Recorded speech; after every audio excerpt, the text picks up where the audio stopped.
kebijakan yang diambil oleh pemerintah saat ini konsisten dengan kebijakan yang telah dilakukan pada waktu-waktu sebelumnya.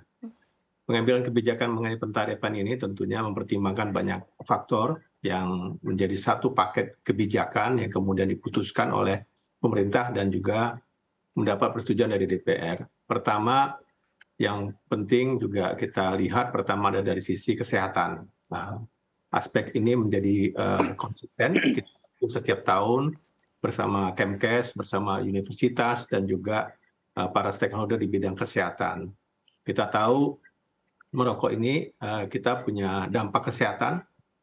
Yang kedua tentunya daya beli dari data BPS menunjukkan bahwa untuk penduduk miskin kita daya beli dari rokok ini cukup tinggi. Ketiga terbesar dari sisi konsumsi rumah tangga.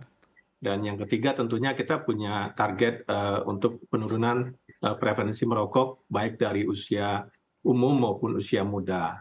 Ini yang menjadi basis kita untuk konsisten menjaga keseimbangan dan juga pengendalian kesehatan daripada perokok yang ada di Indonesia. Yang kedua tentunya yang tidak kalah pentingnya kita pertimbangkan juga dengan seimbang adalah rokok ini mempunyai industri yang cukup besar. Banyak perusahaan, baik besar perusahaan maupun perusahaan kecil yang memproduksi ini yang mempekerjakan banyak tenaga kerja yang cukup masif yang juga kami bisa lihat dan koordinasikan di lapangan. Dan selain itu kita lihat dari industri rokok ini kita punya turunan yaitu petani tembakau. Petani yang juga terkait dengan industri rokok ini menjadi salah satu concern kita terkait dengan lahan, produksi, dan jumlah petaninya. Itu yang kedua yang menjadi pertimbangan kita untuk menjaga keseimbangan antara kebijakan kesehatan dan juga industri dan petani rokok dan petani tembakau dan juga industri rokok yang ada saat ini. Yang ketiga yang juga menjadi concern kita adalah pengawasan. Kita tahu selama ini kita selalu konsisten mengawasi peredaran daripada rokok ilegal, baik yang dari dalam maupun juga dari impor. Dan ini konsisten, alhamdulillah kita bisa melakukan penindakan dan pengawasan yang cukup masif, baik berkala maupun kita juga melakukan shock terapi dalam jangka waktu tertentu, yang penindakannya terbukti semakin tahun semakin meningkat. Dan ini harapan kita untuk juga mengingatkan kepada pelaku perokok ilegal untuk bisa melegalkan kegiatan mereka, mengarahkan mereka kepada kegiatan legal yang kemudian kita support dan kita fasilitasi.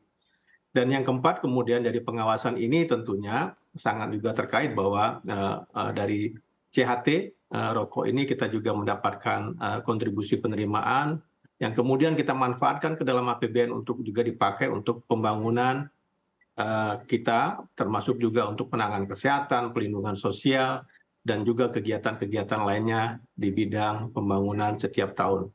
Demikian Mbak Safira kami sampaikan. Baik Pak, pertanyaan selanjutnya Pak, selain dari cukai hasil tembakau, cukai rokok elektrik juga ini nampaknya akan naik Pak rata-rata 15% pada tahun depan. Nah ini juga apa Pak yang menjadi pertimbangan? Sama tadi tentunya dari keputusan kebijakan yang tertetapkan di penghujung tahun 2022, insya Allah untuk rokok konvensional kita merencanakan untuk peningkatan 10% rata-rata per tahun, dan untuk rokok elektrik rata-rata 15% per tahun. Tentunya sama arahnya adalah tadi melihat dari 4 keseimbangan yang tadi kami sampaikan. Tapi kita membedakan antara rokok konvensional yang pentarifannya kenaikannya juga relatif lebih rendah dibandingkan rokok elektrik. Dan kedua tentunya kami sampaikan bahwa khusus tahun ini kita merencanakan untuk bukan hanya 1 tahun tetapi juga 2 tahun. Dan ini dipropos di tahun ini tentunya harapan kita untuk juga memberikan guidance kepada pelaku usaha, kepada industri, dan juga kepada stakeholder yang terkait bagaimana kemudian bisa menyusun planning dan juga perencanaan yang lebih jauh dibandingkan kita mengambil kebijakan tahunan yang dilakukan selama ini. Dan ini tentunya untuk bisa memberikan kepastian, memberikan arah, dan juga kemudian juga diantisipasi oleh masing-masing stakeholder kita. Baik Pak Demikian Sukarni, Mbak. sebetulnya Pak, apa perbedaan cukai ini yang memang kalau kita lihat berdampak pada industri sigaret kretek tangan Pak?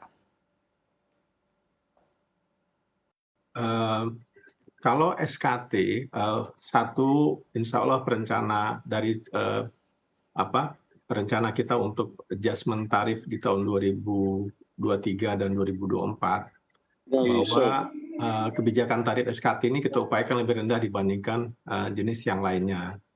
Kita tahu SKT ini sangat labor intensif dan juga sangat terkait juga dengan turunannya tadi kami sampaikan petani tembakau, sehingga kemudian ini arah pentarifannya juga relatif lebih kecil dibandingkan rokok lainnya. Rencananya dari rata-rata 10% itu, SKT ini kita akan naikkan di bawah 5%.